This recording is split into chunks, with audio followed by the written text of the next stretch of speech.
What would you do if the man you once loved became the architect of your destruction? What if everything you believed about your past was built on lies?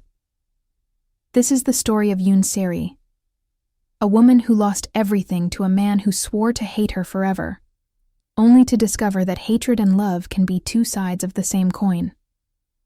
On the night of her 28th birthday, Yoon Seri stood at the edge of the Han River Bridge in Seoul, watching the city lights shimmer across the dark water.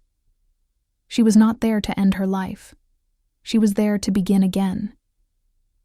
In her hand, she held a crumpled letter from her stepmother, demanding she return home immediately for what was described as a family emergency. Seri knew better than to trust anything that came from that woman. For 7 years, she had stayed away from Korea, building a quiet life for herself in Paris as a financial analyst. She had escaped the chaos, the betrayal, and the man whose eyes still haunted her dreams. But tonight, a single phone call had brought her back. Her younger brother, Yoon Jun-ho, was in the hospital after a suspicious accident. The doctors said he might never walk again. Seri took a deep breath and turned away from the river. Whatever was waiting for her in Seoul, she would face it. She had survived worse. The Yoon family mansion in Songbuk-dong looked exactly as she remembered. All cold marble and imported European furniture that her stepmother had installed to erase every trace of Seri's real mother. As she walked through the iron gates, she noticed that the garden where she used to play as a child had been paved over and replaced with a parking area for luxury vehicles. Everything beautiful from her past had been systematically destroyed. Her stepmother, Park Masuk, was waiting in the foyer. The woman had aged well, her face tight from expensive procedures, her hair perfectly styled. Next to her stood Seri's stepsister, Yoon Hana, who was 3 years younger and had spent her entire life competing with Seri for everything.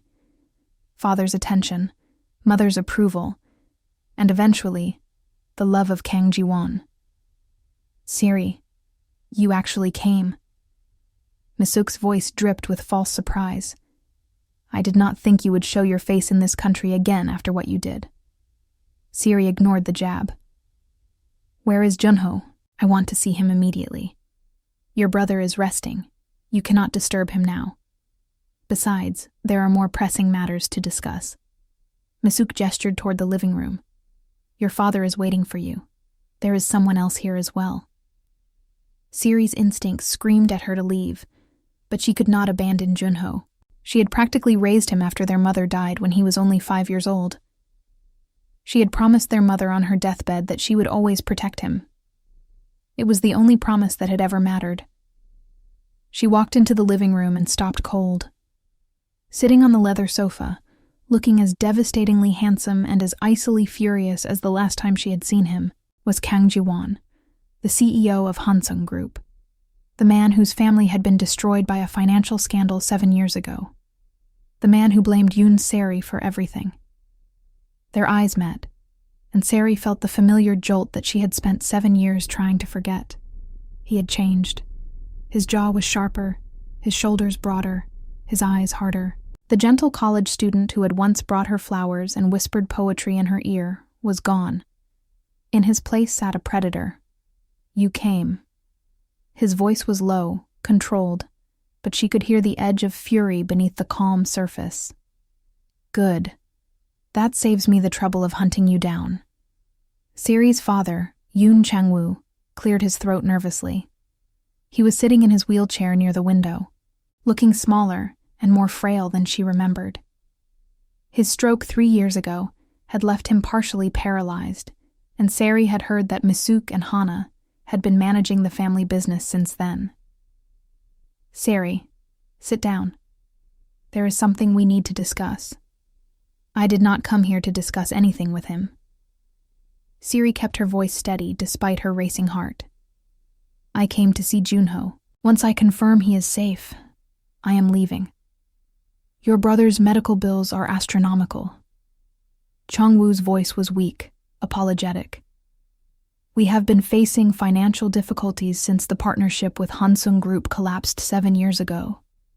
The only way to save this family and pay for Junho's treatment is to accept Chairman Kang's proposal. What proposal? Ji-won stood.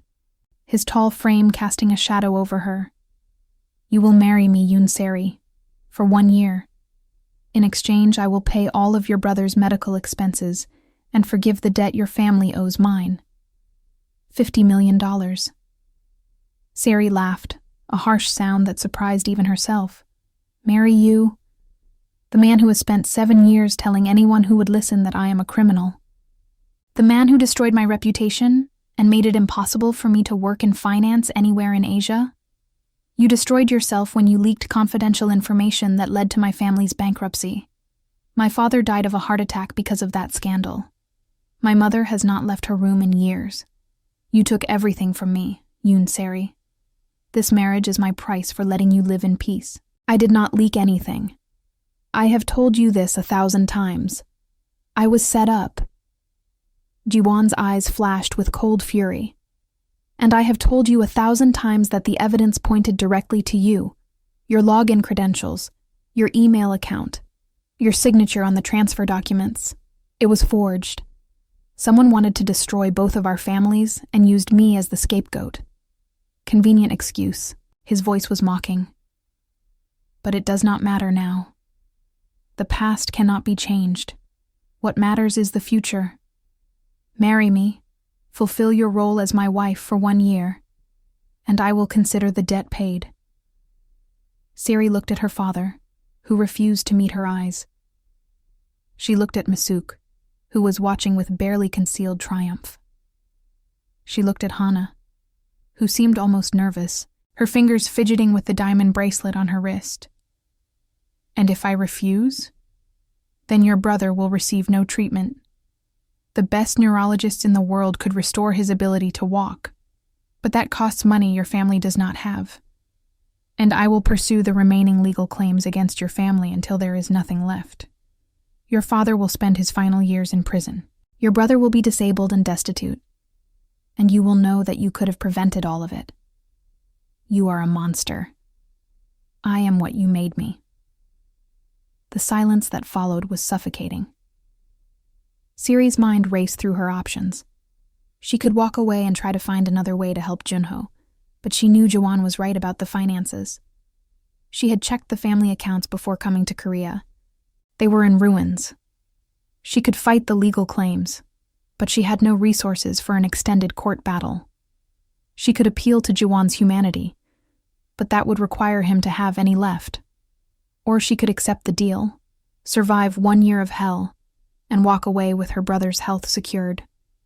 1 year. She heard her own voice as if from a distance. Separate bedrooms, no physical contact. "You cannot interfere with my work or my personal life. And once the year is over, I never want to see your face again." Juwon's lips curved into something that was not quite a smile. "Agreed. The wedding will be in 1 week." 1 week? But the preparations. "I do not need preparations. I need a wife. Temporarily. My grandmother is dying, and her last wish is to see me married. You will play the role of the devoted bride until she passes, and then we can return to hating each other in private." Siri wanted to scream. She wanted to throw something at his perfect, hateful face. Instead, she nodded once and walked out of the room without looking back. In the hallway, she nearly collided with Hana, who had slipped out behind her. "Uni, wait." Hana's voice was unusually soft. "I know this is not what you wanted. I am sorry things turned out this way." Siri studied her stepsister's face, searching for the malice she usually found there.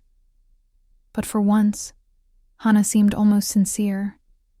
"It does not matter what I wanted. It never has.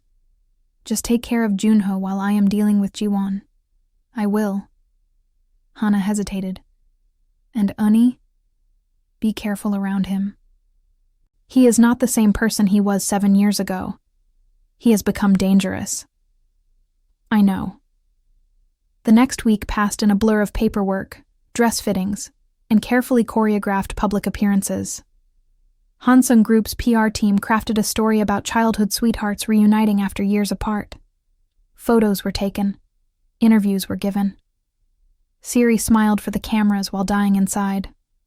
The wedding was held at the Shilla Hotel in Seoul, a lavish affair that Sari had no part in planning. She wore a white hanbok that had been chosen by Ji-won's team, her hair styled in elaborate traditional fashion. She looked like a princess from a historical drama. She felt like a prisoner being marched to her execution. Ji-won waited for her at the altar, looking impossibly handsome in his black wedding hanbok. When she reached his side, he took her hand, and the touch sent electricity through her body. She hated herself for still responding to him after everything. "You look beautiful." His voice was pitched for her ears only. "Almost makes me forget what you really are. And what am I? A liar. A thief. But today, you are my wife." The ceremony proceeded according to ancient Korean tradition. They exchanged cups of ceremonial wine. They bowed to the elders. They made promises before heaven and their ancestors that they would love and cherish each other until death. Every word was a lie, and every lie cut deeper than the last. That night, in the penthouse suite that would be their shared home for the next year, Ji-won showed her to a bedroom that was clearly designed as an afterthought. "This is your room. Mine is on the opposite side of the apartment. My staff will bring your meals. You may come and go as you please during the day, but you are expected to be present for all family functions and public appearances. My grandmother wants to meet you tomorrow. Do not embarrass me." Sari nodded, too exhausted to fight. "I want to visit Junho tomorrow after meeting your grandmother." "Fine. But do not be late. My grandmother is old and frail, but she is also sharp. She will know immediately if something is wrong." He turned to leave, then paused at the door. "For what it is worth, I wish things had been different between us." Before Sari could respond, he was gone. The first month of their marriage was an exercise in carefully maintained distance. They shared meals in silence. They smiled for photos. They answered reporters' questions with practiced ease. In private, they barely spoke. Kang grandmother, as Sari learned to call her, was exactly as Ji-won had described, old and frail but razor-sharp. She had taken one look at Sari and declared that she could see why her grandson had carried a torch for this woman for so many years. "Do not look so surprised, child," grandmother had said with a knowing smile. "I may be old, but I am not blind. My grandson has talked about you since he was 20 years old. Even when he was cursing your name, he was still talking about you. That is not hatred. That is love that got twisted somewhere along the way." Sari had not known how to respond to that. She still did not. The first crack in their carefully constructed walls came on a rainy evening in October. Sari had returned from visiting Junho at the rehabilitation center, emotionally drained from watching her brother struggle through his physical therapy. She had barely made it through the front door before the tears started falling. She thought she was alone. She was wrong. What happened? Ji-won's voice came from the shadows of the living room, startling her. "Nothing. I am fine. You are crying. You are clearly not fine. Since when do you care?" He was silent for a long moment. Then he walked toward her, and before she could protest, he pulled her into his arms. She should have pushed him away. She should have reminded him of his own rules about physical contact. Instead, she buried her face in his chest and sobbed. He held her until the tears stopped. He did not ask questions. He did not offer empty platitudes. He simply held her, and for those few minutes, she allowed herself to remember what it had been like to be loved by him. When she finally pulled away, embarrassed and confused, he handed her a handkerchief. "Junho will walk again. I have brought in specialists from Germany. They say his prognosis is good. Why? Because I made a promise. And despite what you think of me, I keep my promises." The shift in their relationship was subtle at first. A shared breakfast instead of separate meals.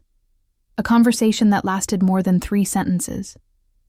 A look across the room at a family gathering that lingered a moment too long. Grandmother noticed immediately. "Something has changed between you two." She announced during one of their weekly visits. You are looking at each other differently now, like people who are beginning to remember why they fell in love in the first place. Grandmother, we are just... Jiwon began. Do not lie to a dying woman. It is bad luck. She smiled. I am glad. I was worried I would leave this world without seeing my grandson happy. That night, Jiwon found Seri on the balcony, wrapped in a blanket, staring at the Seoul skyline. She is dying faster than we thought. The doctors say she has weeks, not months. I am sorry. Seri meant it. Despite everything, she had grown fond of the old woman who saw through pretense and called things by their true names. She asked me something today. Jiwon moved to stand beside her. She asked if I had ever considered the possibility that you were telling the truth about the scandal. What did you say? I said I had considered it. I said I had investigated it. And I said that every piece of evidence still pointed to you. Seri felt the familiar weight of despair settle over her. Of course, I should not have expected anything different, but she also said something else. Jiwon turned to face her. She said that in her experience, the loudest accusations often come from the guilty trying to divert attention from themselves. She asked me who else had access to your credentials during that time. Who else had motivation to see both our families destroyed? And who did you think of? He did not answer, but his eyes flickered with something that might have been doubt. The breakthrough came 2 months into their marriage, on the night of Hansung Group's annual charity gala. Seri was required to attend as Jiwon's wife, smiling and gracious despite her hatred of these events. She was wearing a midnight blue gown that Jiwon had chosen for her, her hair swept up in an elegant chignon, diamonds borrowed from the family collection glittering at her ears and throat. She was supposed to be the perfect accessory. Instead, she became the catalyst for revelation. It happened during the cocktail hour. Seri had excused herself to find the restroom, but she had gotten turned around in the unfamiliar venue. She ended up in a service corridor, where she heard voices coming from a nearby room. Everything is still going according to plan. The first voice was female, familiar.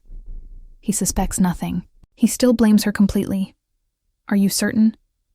A male voice, older, authoritative.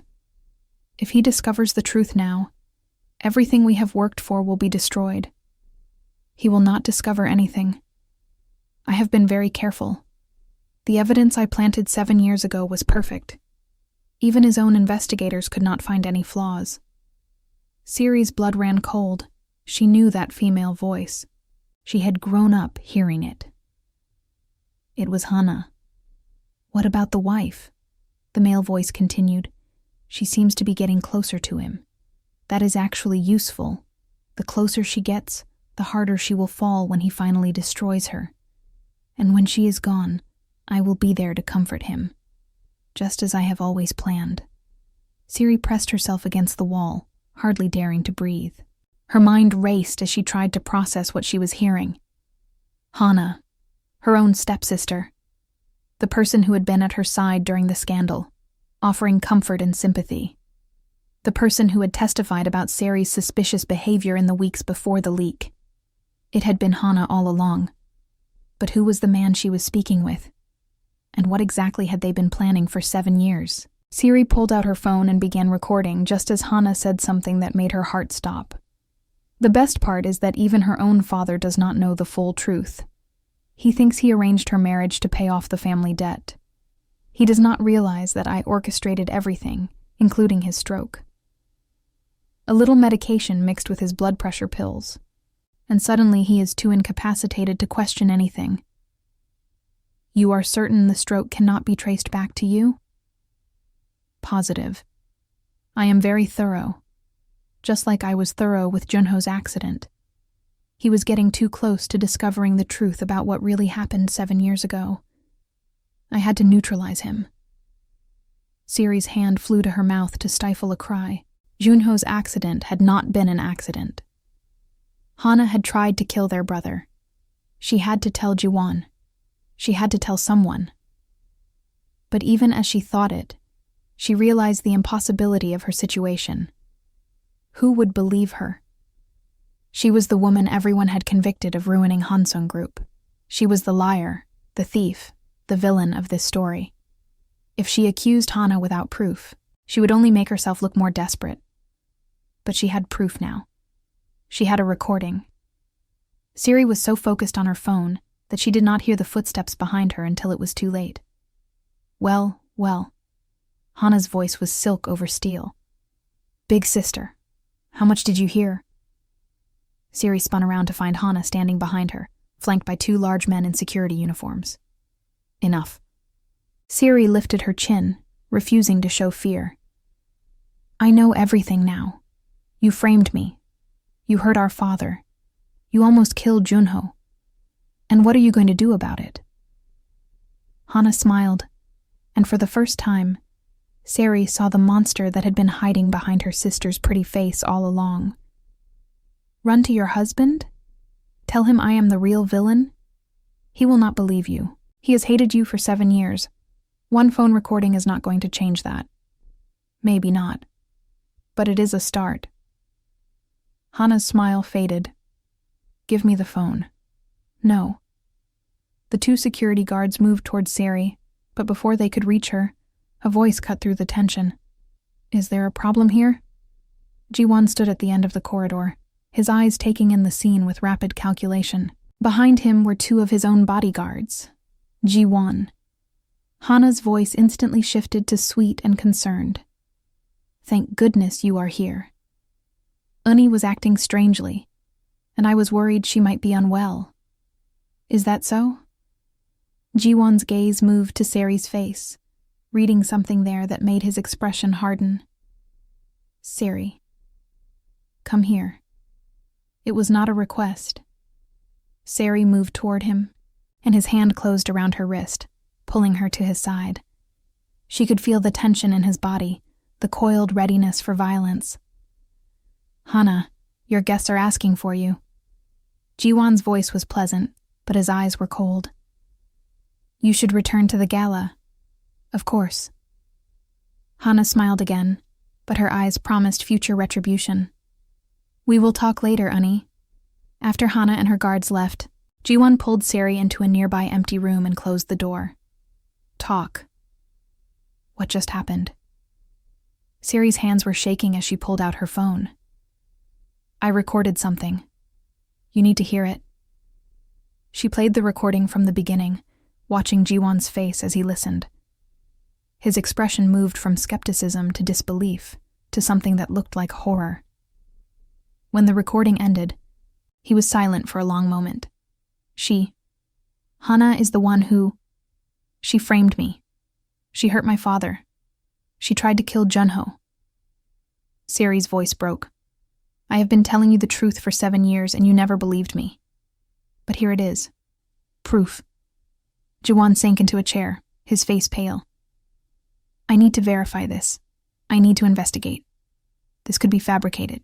You think I fabricated a recording of my own sister confessing to destroying my life? Sari laughed bitterly. Of course you do. Because I am the villain, right? I am always the villain. Sari. No. She was crying now. Tears of rage and grief and 7 years of suppressed pain. I lost everything because of you. Because you believed her instead of me. Because you decided I was guilty before I even had a chance to defend myself. And now you have proof of my innocence. And your first instinct is still to doubt me. She turned toward the door, but he caught her arm. Wait. Please. His voice was rough. I am not saying I do not believe you. I am saying I need to be certain before I act. Hana is connected to powerful people. If I accuse her without solid evidence, she will destroy us both. She has already destroyed me. I know. And I am sorry. Sari looked into his eyes and saw something she had not seen there in 7 years. Doubt. Not doubt in her, but doubt in everything he had believed. What are you going to do? First, I am going to protect you. He pulled her closer. From this moment on, you do not go anywhere without my security team. Hana has already tried to hurt Junho. She will not hesitate to hurt you. And then? Then I am going to find the truth. All of it. Whatever it takes. The investigation took 3 months. 3 months of secret meetings with forensic accountants. 3 months of tracking down former employees who had been paid to disappear. 3 months of building a case that Hana could not escape. During those 3 months, everything changed between Seri and Jiwon. They stopped sleeping in separate rooms. They stopped pretending that their marriage was only a business arrangement. They started talking, really talking, about the past and the present and the future they might have together if they could survive this. I should have believed you, Jiwon told her one night as they lay together in the darkness. From the beginning, I should have known you could never do what they accused you of. You loved me, and you were in pain. It is easier to hate someone you love than to admit that you do not understand what happened. That is not an excuse. No, it is not. But it is the truth. The truth came out in pieces. The man Hana had been speaking with was revealed to be a rival businessman who had wanted Hansung Group destroyed for his own corporate gains.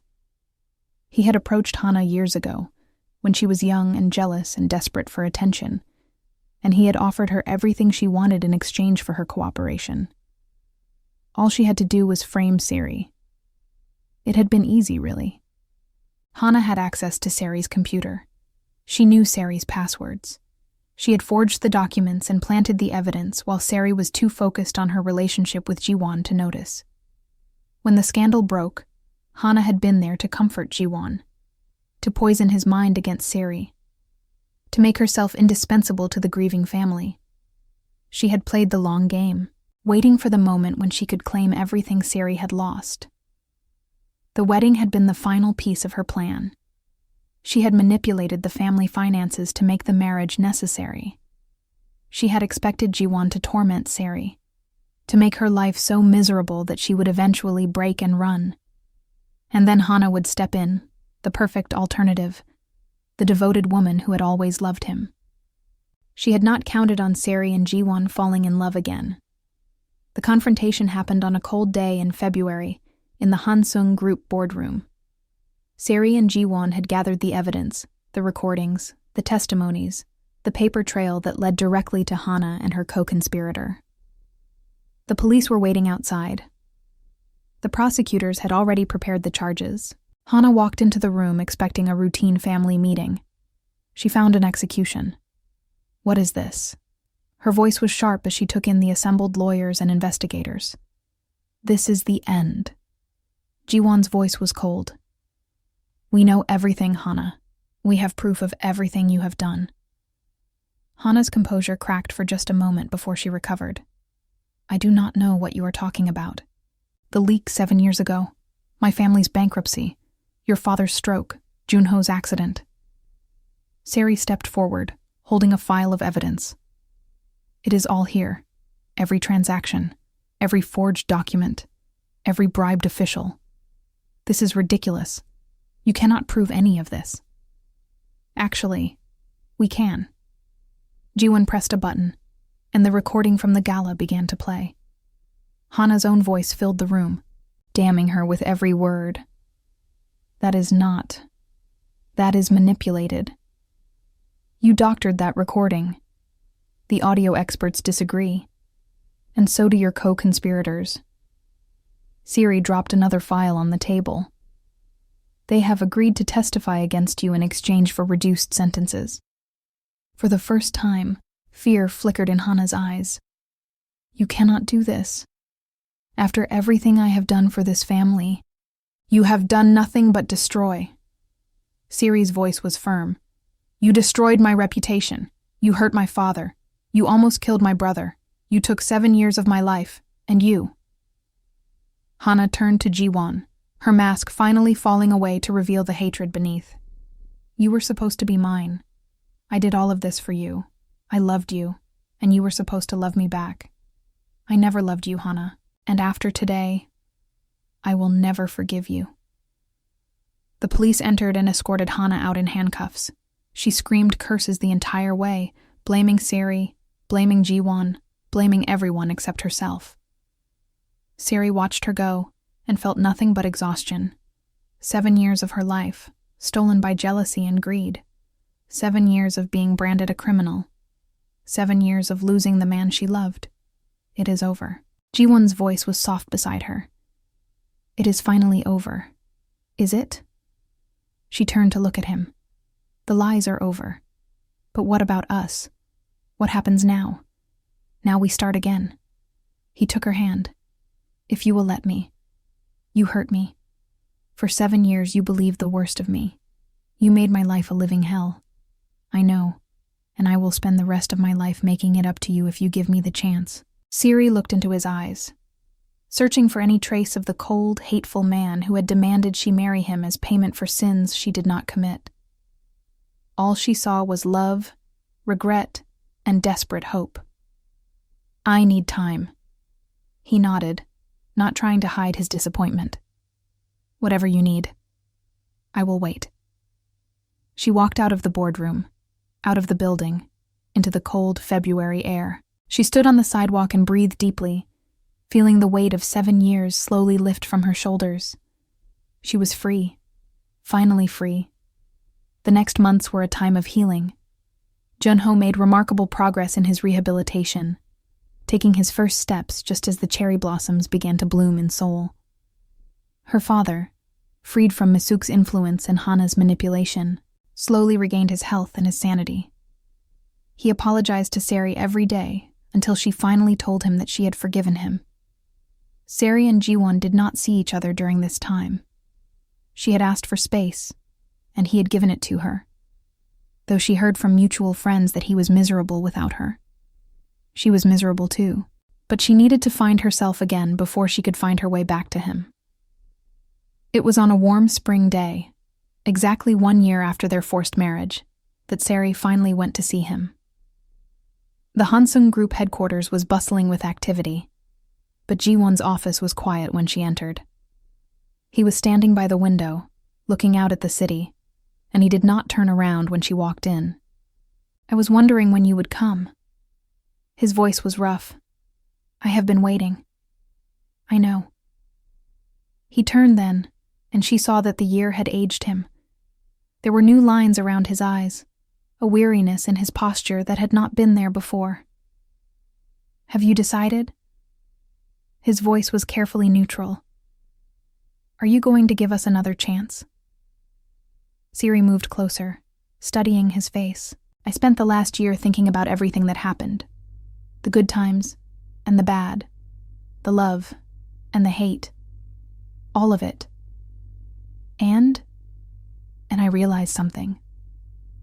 She reached up to touch his cheek. I never stopped loving you, even when I hated you, even when I wanted to destroy you. I never stopped loving you. Siri. But I also realized that love is not enough. We need trust. We need communication. We need to be partners, not adversaries. Can you give me that? I can try. His hand came up to cover hers. I will try every day for the rest of my life. Then let us start over. Not with contracts and conditions, not with debts and obligations. Just two people who love each other, choosing to be together. He pulled her into his arms, holding her like she was the most precious thing in the world. I love you, Yoon Sari. I should have said it 7 years ago, and I should have kept saying it every day since. I love you. I love you too, Kang Ji-won, even when you made it very difficult. He laughed, the first genuine laugh she had heard from him in years, and kissed her. The wedding, their real wedding, happened 6 months later.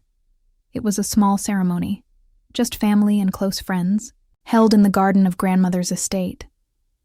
Grandmother had passed away 3 months earlier, but not before giving Siri her blessing and her emerald ring. Take care of him for me, grandmother had said. He is difficult, but he is worth it. Siri had promised she would. As she walked down the aisle toward Jiwon, she thought about all the paths that had led her to this moment. The betrayal and the pain, the lies and the truth, the hatred that had turned back into love. They had not taken the easy road. They had fought and suffered and nearly lost each other forever. But in the end, they had found their way back. "Do you take this man?" the officiant asked. Sari looked into Ji-won's eyes and saw her future reflected there, a future built on trust and honesty and a love that had survived the worst the world could throw at it. "I do." The reception lasted until late into the night. There was dancing and laughter and toasts to the future. Junho, walking now with only a slight limp, made a speech that left everyone in tears. Even Sari's father managed to say a few words, his voice breaking as he apologized one final time and wished them happiness. When the last guest had gone, Sari and Ji-won stood alone in the moonlit garden, her head resting on his shoulder, his arms wrapped around her waist. "Do you know what I was thinking about during the ceremony?" she asked. "Tell me." "I was thinking about that night on the bridge, when I first came back to Seoul. I stood there looking at the river and thought my life was over. I had lost everything, and I did not know how to start again. And now I realize that sometimes you have to lose everything before you can find what really matters." She turned in his arms to face him. "You are what matters, Ji-won. Us. This family we are building together. We will build it well." He kissed her forehead. "We will make mistakes, because we are human. But we will never stop trying. We will never stop choosing each other. Promise me. I promise." They stood there in the moonlight, two people who had traveled through hell to find heaven, and they let the past go.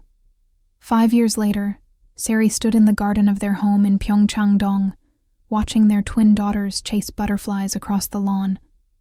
The girls, Min and Minji, had their father's eyes and their mother's determination.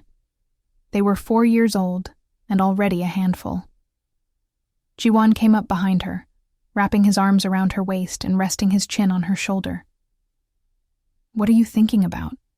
How lucky I am." She leaned back into him. "How close I came to losing all of this. You never would have lost it. I would have found my way back to you eventually. I was just too stupid and stubborn to do it sooner." She laughed. "You were definitely stupid and stubborn. But I have improved. Marginally." He tickled her, making her squirm and laugh harder. "Appa!" The twins came running over, crashing into their parents' legs. "Appa, Amma, come play with us." Ji-won scooped up both girls, one in each arm, and spun them around until they shrieked with delight. Sari watched them, her heart so full it almost hurt. This was what she had fought for. This was what she had survived for. Not revenge, not vindication. Just this, a family, a home, a love that had been tested by fire and emerged stronger. Hana was still in prison, serving a 20-year sentence for conspiracy, fraud, and attempted murder. Her co-conspirator had received even longer. Neither of them would ever hurt anyone again. Masuk had disappeared after the scandal broke, taking what little money she had left and fleeing to somewhere no one bothered to track. She had never been part of Hana's scheme, just a greedy woman who had benefited from someone else's crimes. Her absence was not mourned. Sari's father lived in a small house near theirs now, close enough to see his grandchildren every day, far enough to give them privacy. He had spent the last 5 years trying to be the father he should have been all along. It was not enough to erase the past, but it was enough to build something new. And Junho had become a successful architect, designing buildings all over Asia. He walked with a slight limp still, a permanent reminder of what had been done to him, but he did not let it slow him down. He visited every weekend, bringing gifts for the twins and stories from his travels. This, Sari thought as she watched her husband play with their daughters, is what happiness looks like. It had taken her almost a decade to find it, but it had been worth every moment of pain. "Alma," Min called out, "come play with us." Sari smiled and ran to join her family in the garden. Behind her, the sun was setting over Seoul, painting the sky in shades of pink and gold. The city stretched out below them, beautiful and chaotic and full of stories. Their story, the story of Yoon Seri and Kang Ji-won, had found its happy ending. But that was not really the end. It was only the beginning of everything that came next. The next morning, Seri woke to the sound of her husband's voice whispering in her ear, "Happy anniversary." She opened her eyes to find him holding a small box wrapped in silver paper. "What is this?" "Open it." Inside the box was a key, antique and ornate. "What does it open?" "Our future." He smiled. "I bought us a house on Jeju Island, near the ocean, with a garden for the girls and a studio for you. I thought we could spend our summers there, away from the city, away from everything." Seri felt tears prick her eyes. "You bought us a house?" "I bought us a home. Because you deserve beautiful things, Yoon Seri, and I intend to spend the rest of my life giving them to you." She pulled him close and kissed him, pouring all of her love and gratitude into the gesture. "I love you. I love you too. Always." They lay together as the morning sun streamed through the windows, listening to the distant sounds of their daughters beginning to wake. "Do you ever regret it?" Seri asked. "Marrying me the first time, even though it started with so much anger?" "I regret the anger. I regret the years we lost, but I do not regret a single moment that led us here. Even the bad ones? Especially the bad ones. They made us who we are. They made this love stronger." Seri thought about that for a moment. He was right. The easy path would not have led them to this depth of understanding, this fierce commitment to each other. They had been forged in fire, and they had emerged as steel. "No more regrets?" she asked. "No more regrets, only gratitude, only love." "Then let us go make breakfast for our daughters. They are going to be unbearable if we are late." He laughed and pulled her out of bed, and together they went to face another beautiful, ordinary day. Outside, the world continued to turn. People fell in love and fell out of love. Betrayals happened and truths were revealed. Families were broken and rebuilt. But for Yoon Seri and Kang Ji-won, the storms were over. They had found their way home. And they lived, not perfectly, but honestly and lovingly, for all the years that followed. What would you do if you discovered that everything you believed was a lie? What if the people who were supposed to protect you were the ones who hurt you most? And what if, after losing everything, you found something more precious than anything you had lost? This was the story of Yoon Seri, a woman who was sold for her enemy's revenge, tortured by the man who should have loved her, and ultimately freed by the truth. But more than that, it was a story about the resilience of the human heart, about the possibility of second chances, about the fact that even in the darkest moments, love can find a way. Seri had walked through fire and emerged transformed. She had lost herself and found herself again. She had loved and hated and learned to forgive. And in the end, she had won. Not through revenge, not through destruction, but through the simple radical act of surviving, of choosing hope over despair, of believing that tomorrow could be better than today. That is the ending of her story. But perhaps, for you listening now, it is just the beginning of yours. Whatever storm you are facing, whatever betrayal you are surviving, whatever truth you are seeking, remember this: you are stronger than you know. You are braver than you feel. And your story is not over yet. Keep fighting. Keep hoping. Keep loving, and one day you too will find your way home.